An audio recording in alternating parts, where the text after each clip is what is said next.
अस्सलाम वालेकुम गाइस, मैं बना रही हूँ आपके लिए सरसों का साग, जिसके लिए मैंने 2 किलो रखा है पानी। एक देचका लिया है, उसमें पानी रखा है। उसे गर्म होने के बाद उसमें के अंदर ऐड किया हमने साग, जो कि हमने मशीन की मदद से काट लिया था बहुत ही बारीक और नफासत से।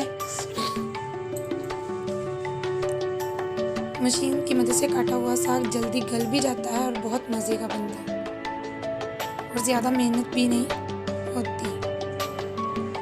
अब हमने इसमें साग मुकम्मल तौर पे ऐड करके देचके के ऊपर तक, फिर हम इसे ढक्कन की मदद से कवर कर देंगे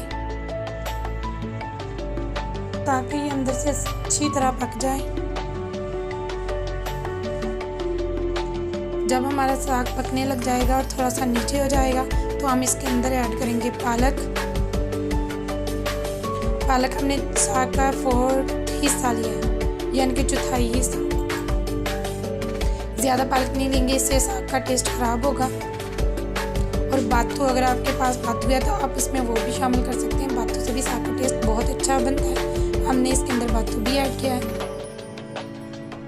आधा किलो हमने हरी मिर्च ली है, जो हम इसके अंदर ग्राइंडर की मदद से ग्राइंड करके हम इसके अंदर डालेंगे।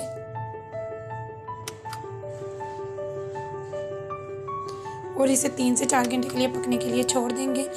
इसमें मुसलसल लगातार चमचा हिलाते रहेंगे ताकि ये नीचे ना लग जाए।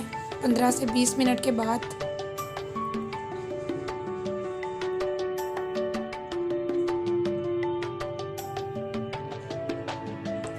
ये हमारा साग पक के तैयार हो चुका है। अब हम इसे ग्राइंड कर लेंगे अच्छे से। इससे लुक भी अच्छी आती है और जायके में भी इजाफा होता है।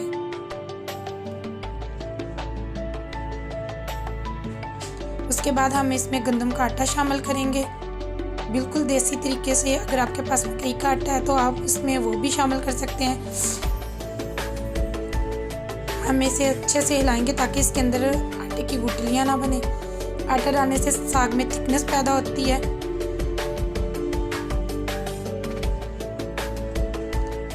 आटा शामिल करने के बाद हम इसे 5 से 10 मिनट के लिए हल्की आंच पे रखेंगे ताकि आटा अंदर फूल जाए और साग अच्छी तरह से पक जाए।